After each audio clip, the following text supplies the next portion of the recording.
Hi, I'm Jeffy G. In this video, I'm going to explain and develop some higher level understanding of samples. Sometimes they're called loops or beats or one-shots. There's all different characteristics, but essentially they are all recordings of sounds. And it's an interesting topic because almost all music is using samples. These days, it's not just for hip hop and certain genres, but those samples are being integrated into popular music in many different ways. It's not something you could ignore if you come from kind of an old school background of proficiency with an instrument like a guitar or a traditional singer-songwriter that plays an instrument like piano and writes music. You may say, well, sampling, yeah, I've heard about it, but I'm not really that interested. This video is really designed for beginners to understand the broad concepts behind sampling and what it's all about. For my purposes, I'm going to use Logic, the digital audio workstation that I'm most proficient with, but these capabilities are built into Ableton and Reason and Bitwig and lots of other DAWs that are out there on the marketplace. They're even in GarageBand, which is free. I decided to make this a multi-part series on sampling. In part one, I focus on the key concepts behind sampling and how to use it in a studio environment, and I'm going to be mainly focusing on using Logic and an Ovation Launchpad. In part two, I'll tackle iOS music production. I tend to use my iPhone and an iPad, of course, for a lot of my music production in a mobile setting, or especially for sampling out in the world. There's a lot of options with iOS, and you can use samplers that are anywhere from free to a few dollars. So it's quite interesting. In part three, I'm going to tackle some of the composition routines that people go through when they're creating songs with samples, and hopefully that will help beginners get started. I haven't created the agenda and contents for part three yet. So if you're interested, click on the notification button and subscribe to the channel. Thanks.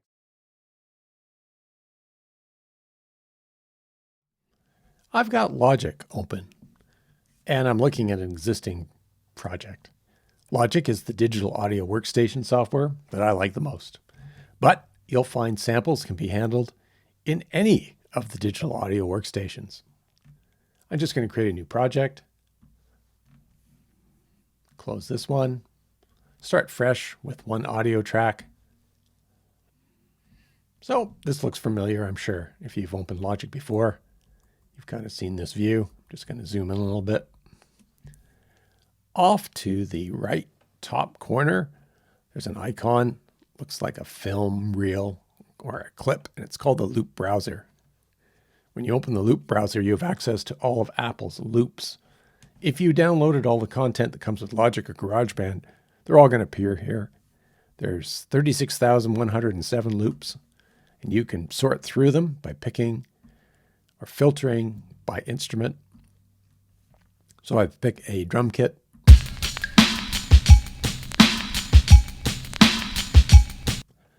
You can preview any of the samples just by clicking on it. You'll see there's attributes of that sample, number of beats, the tempo it was recorded in. If you pick a melodic instrument, like a synth,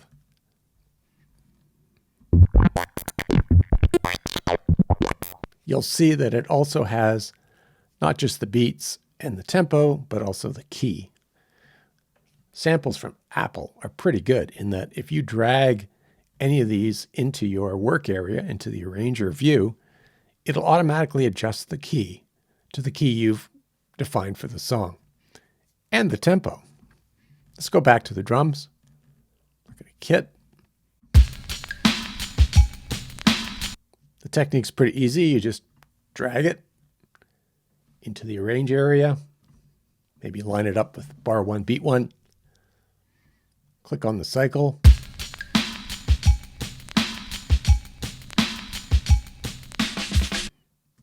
Okay, we have our first sample. If you grab the edge of that sample, you can loop it.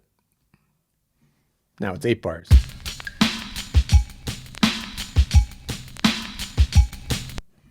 We'll go back to our loop browser, look for some electric piano sound.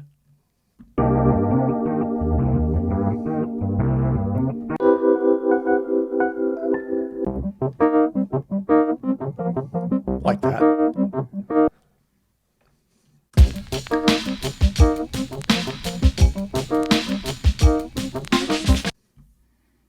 Maybe I'll look for some percussion.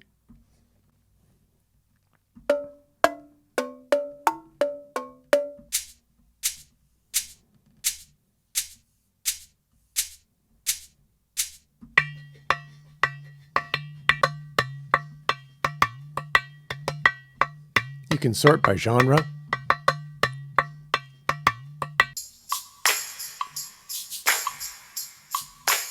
Kind of like that.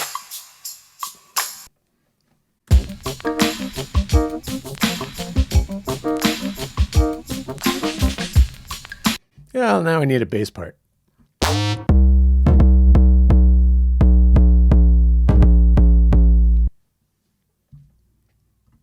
Oh, now I've got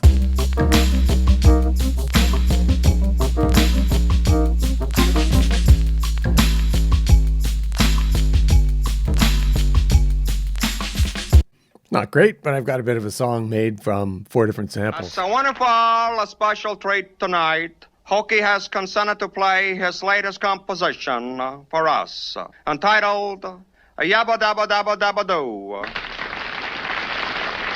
The words to this song were written by my friend Barney Rubble, who created the lyrics from a title suggested by his best friend Fred Flintstone.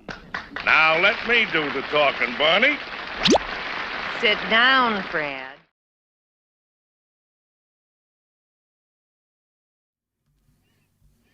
Now, Logic and most other DAWs have a drag and drop capability. I'm just going to erase these samples, get rid of those. And if you've downloaded a sample pack free from the internet, you may end up with what I have, a fairly extensive library of samples.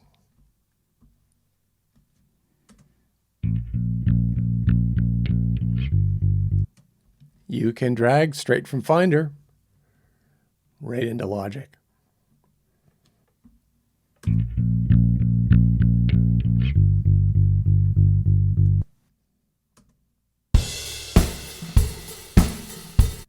I like that drum beat. Just drag that in as well.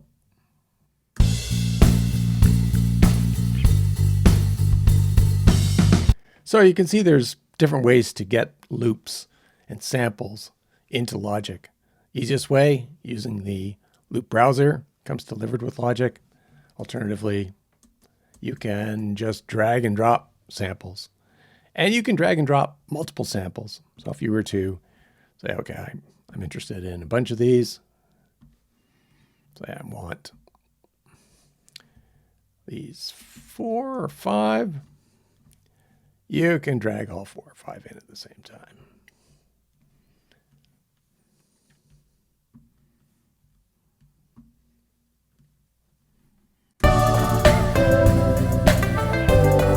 Could get some interesting results, but it wouldn't be unusual to group together a bunch of samples you found on the internet, put them in a folder, and then drag them all into Logic.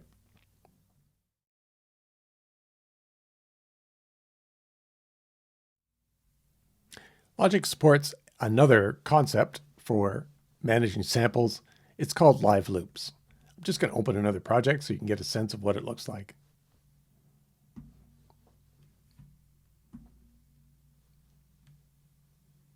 All right, for this demo, I have my Launchpad X over here. You can see my hand. And you can execute each one of these as an individual cell. And each cell has a sample in it. I click on a cell.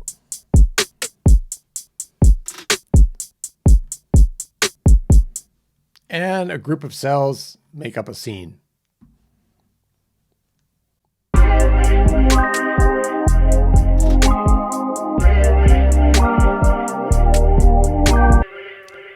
Part of the concept with these scenes is that you can execute a mix or match of different samples.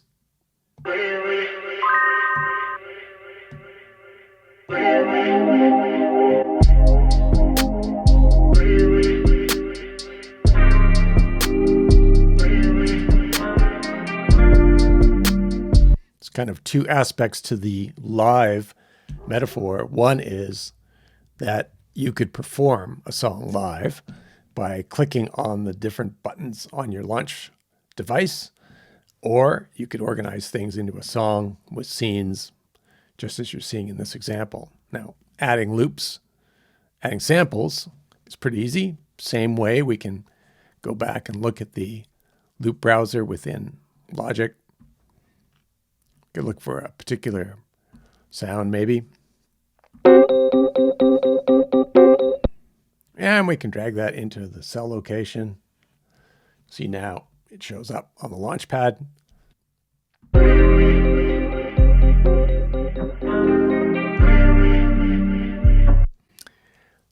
The other aspect of live is not so much live performance, but if you're starting with an empty grid, you can drag a drum beat in there, add bass, add keys. Again, just pick and choose all the different samples that you might want to organize in any which way, and you can do that in a live interactive mode. So you've got kind of two ways of recording samples, one in the loops mode and the other in the traditional, what I call tracks mode. And you can move data in between both of these. One option is to just record from the live loops into the track. So you could hit record.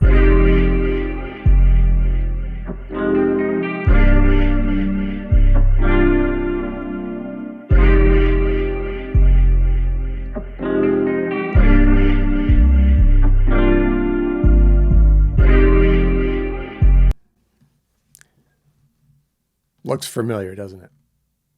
When you're using a pad control device like the launch pad here, the colors on the pad correspond to what you see on the screen. And there are buttons on the pad that help you navigate up and down, side to side, because you can have more than 64 individual cells in a Logic Live group. And to make things a bit easier, you can modify the colors under View, Show Colors. You could change that entire row of colors to be something different. Next one, maybe make those yellow. That melodic accents or the effects at the bottom, you make those purple. And you can see that as I make those changes, the changes on the launch pad correspond to the colors as well, which is nice that the Novation Launchpad X, or all their Launchpad devices, are so tightly integrated with Logic. Now, there are a bunch of templates for creating live grids, and I would encourage you to take a look if you have Logic. If you go File, creating a new project, I don't need to save that. You'll see that there are some that are producer specific. So Apple's gone out and asked people to create some loop grids. Here's one which I think is kind of neat. Looks familiar.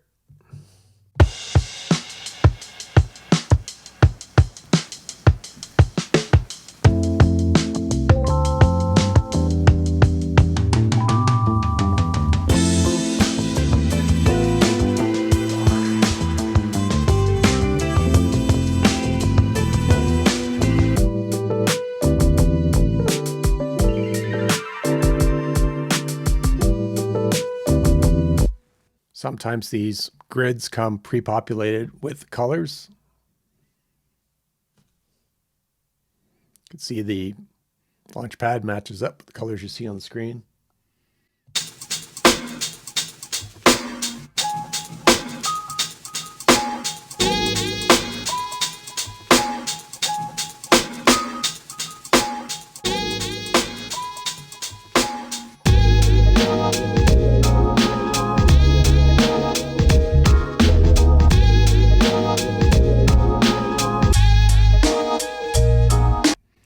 The green buttons at the bottom of the Launchpad execute the entire scene.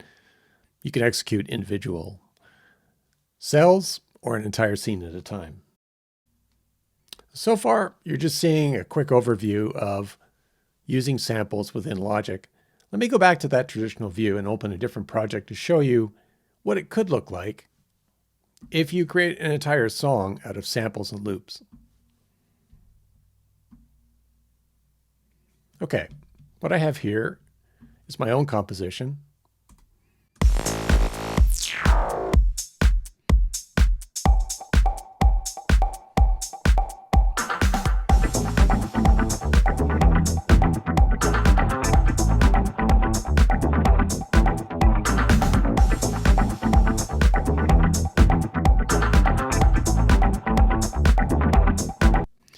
And what I've done is laid it out in the traditional arranger mode, same way you would record tracks if you were doing live instruments. And I've organized the drums and different parts into markers or sections. I've got an intro, something I call full groove. And then I've got other parts in here that have different loops like guitars.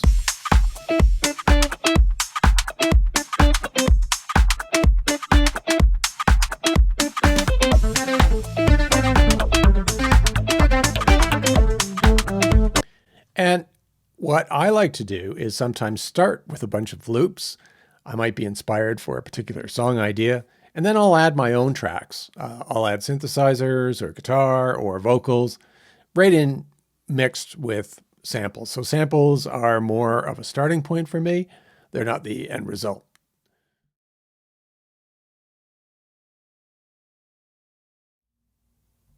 Well, the next phase is always making those samples your own. Especially for Apple loops and samples that you found free out on the internet, you may say to yourself, I don't want my composition to sound like everybody else. What can I do about it? Well, let's just take one example here. Here's a guitar type loop. I'm just going to loop that over and over again.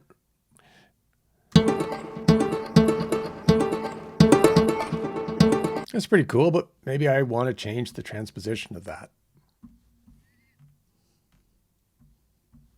It's a bit too high pitched for me. I'm going to make it lower.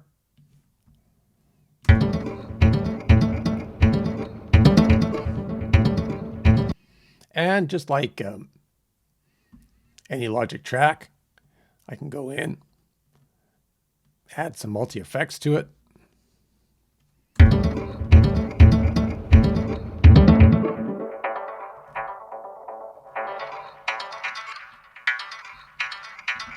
Increase the distortion.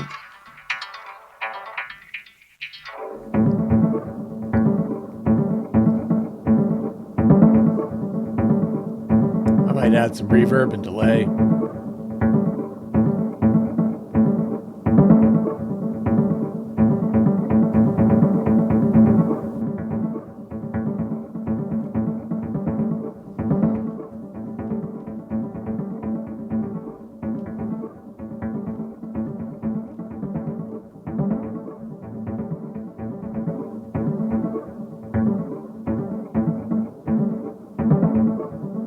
You get the idea. Essentially, I'm taking stock sounds, modifying them, making them my own within Logic to get a unique sound.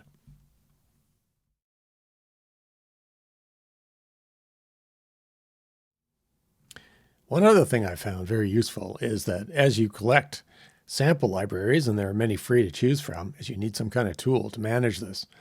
In my case, I think I have more than 100,000 individual samples, and it's tough to keep track of. So in Logic here, I've added something.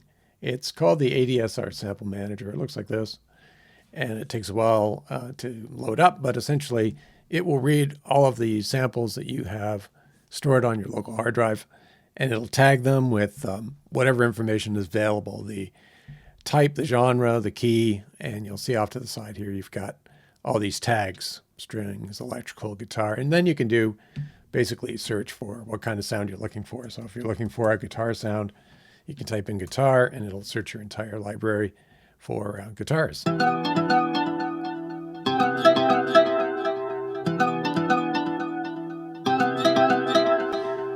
What's cool is that this particular sample library tool will also let you do some minor editing of those samples. So if I don't want that sample to be so long, I can just shorten it by that first little section and preview it again. Okay, and if you're using drum samples, this is particularly helpful. Some other things you can do, like adjusting the gain, whether it loops or plays once. And essentially, by creating that sample in a track within Logic, you can use the ADSR sample manager just like it was an instrument. Or you can just drag things and plug them in.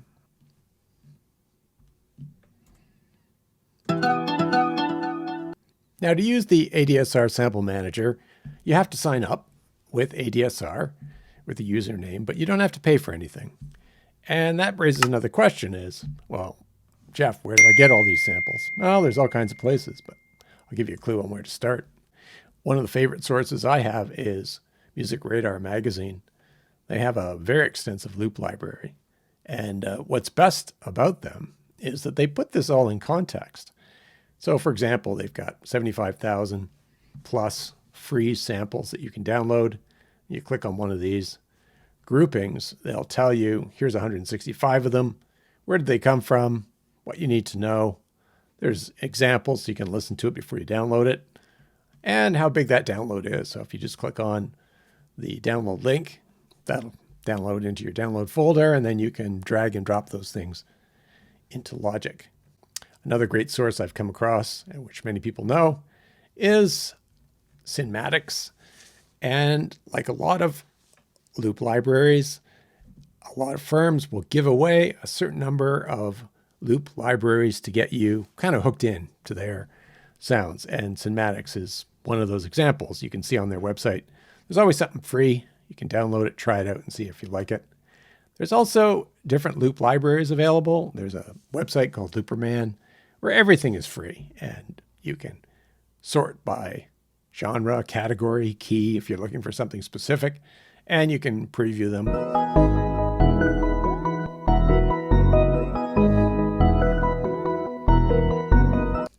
And that's in addition to websites that sell samples.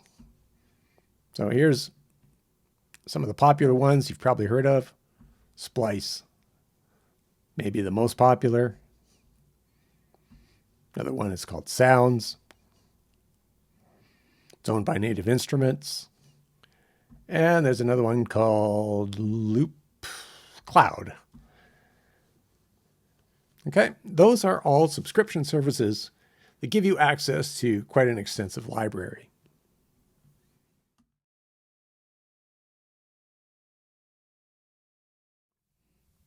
Okay, I've got a blank Logic project open, and we're talking about how to create your own samples.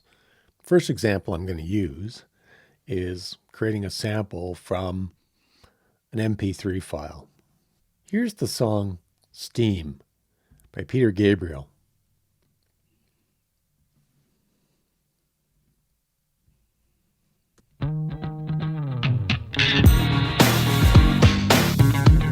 I want to use the first little bit of that song where there's a bit of a bass guitar lick.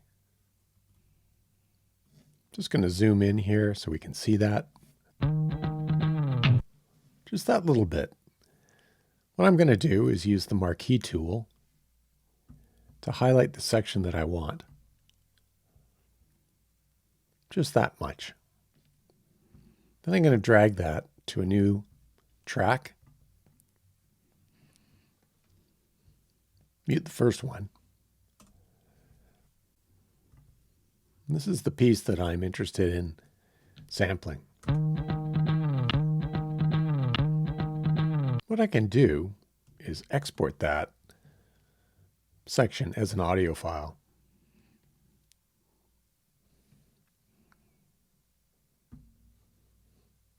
Then I can drag that file back into Quick Sampler.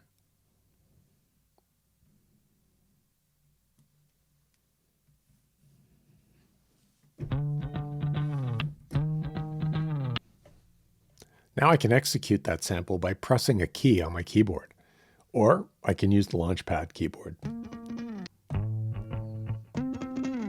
Assigned to key C3, but you can change that if you like. It's important that you remember what key it was assigned to.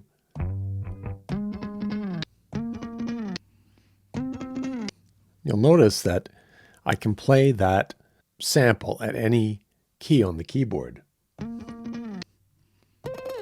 But when I play it at a higher pitch, it goes much faster. In order to fix that problem, you have to click on the flex feature, which is both flex time and flex pitch. And this way it'll maintain its duration, length, but change the pitch depending on the note.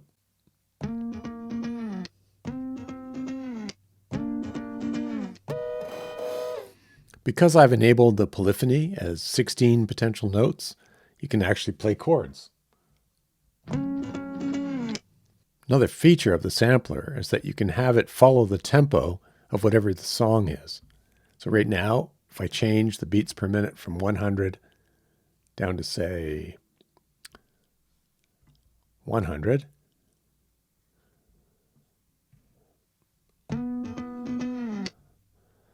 make it even more drastic.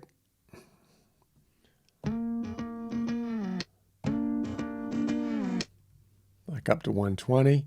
That's a fast way to extract something from an MP3 file and use it as an instrument.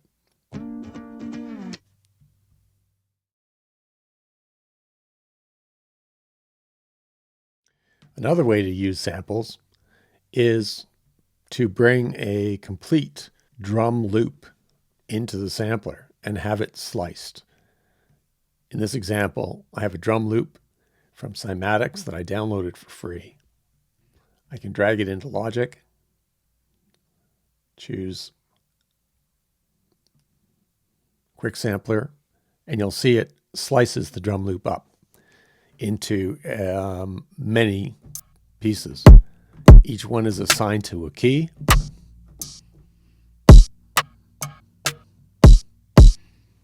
But it's a bit too many for me, so I'm going to shorten that down a bit. I really only need part of the pattern.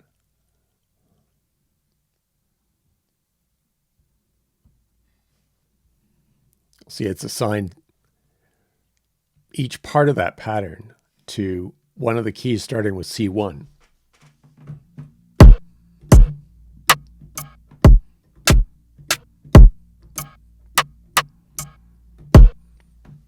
One of the neat things about this feature is that you can instantly create a pattern based on the notes that you've now sampled.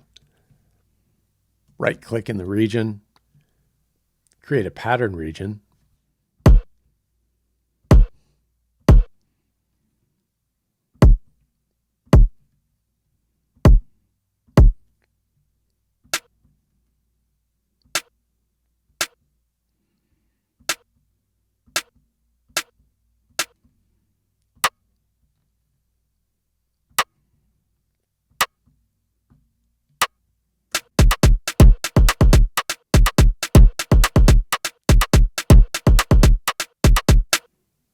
what you've done now is taken parts of a drum loop, separated out all the drum parts, and created a pattern to create your own rhythm or your own drum beat.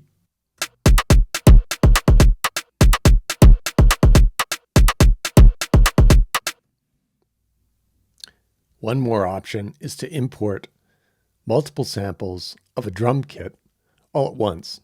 We'll look at this Slingerland kit, highlight the parts of the kit. We've got snares, toms, cymbals. We'll drag that over into Logic.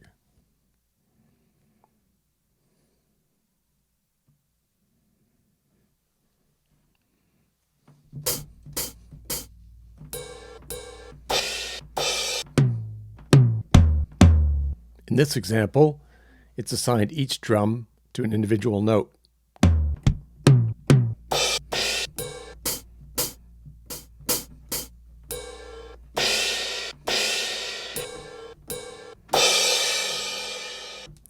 You can save that drum kit as an instrument, or you can program MIDI to program your drums on that track.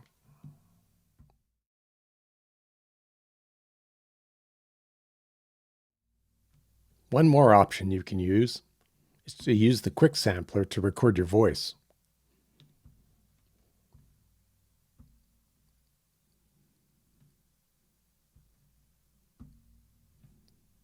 I'm adding a track with the quick sampler. You'll see there's a button at the top for record.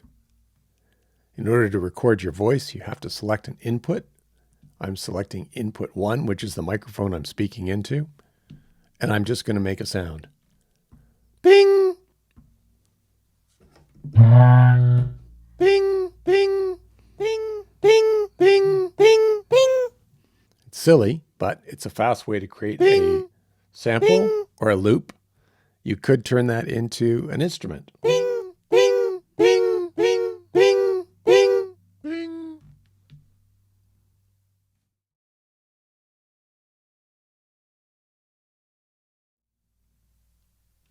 With all these different ways of using samples and creating samples, you might choose to mix both samples and traditional instruments into your song compositions.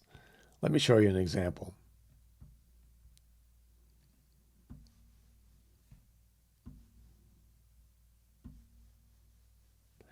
Here's a song I created some time ago, and it was based largely on a drum loop that sounds like this.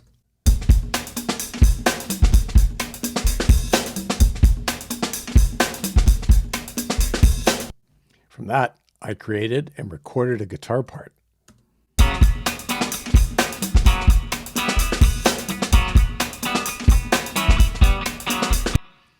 And I also added a synthesizer that has a toy piano sound.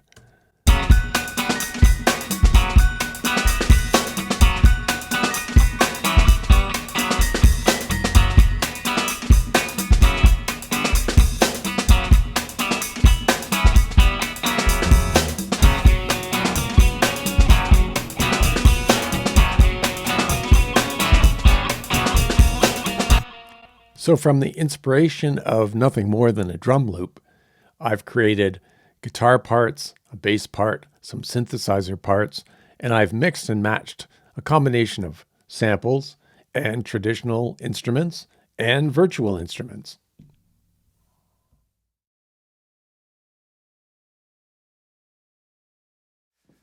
There have always been some issues around sampling, from the early days of scamming parts from famous musicians' LPs and reusing them in popular hip-hop. It always raised the issue of, is it cheating in a way? When I first got into sampling, I thought the same thing. There were a lot of non-musician producers that didn't have performance skills with a particular instrument and lacked a music theory background. My first impression was that I thought it was artistically inferior, and I was wrong. The reality is that producing good music requires good ears, a sensitivity to the audience, and the capability to assemble different sounds in a unique way that's going to be popular. And nothing's really changed there. Whether you're playing a guitar or a keyboard or an instrument, it's still the same.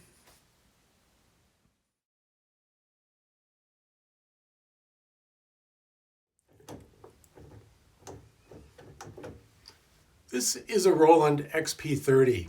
It has 1,024 presets. Back in the 90s when I bought this, all of those presets summarized a lot of the best Roland sounds. It included sounds from the Juno 6, the Jupiter 8, and a D50, which at the time was quite popular.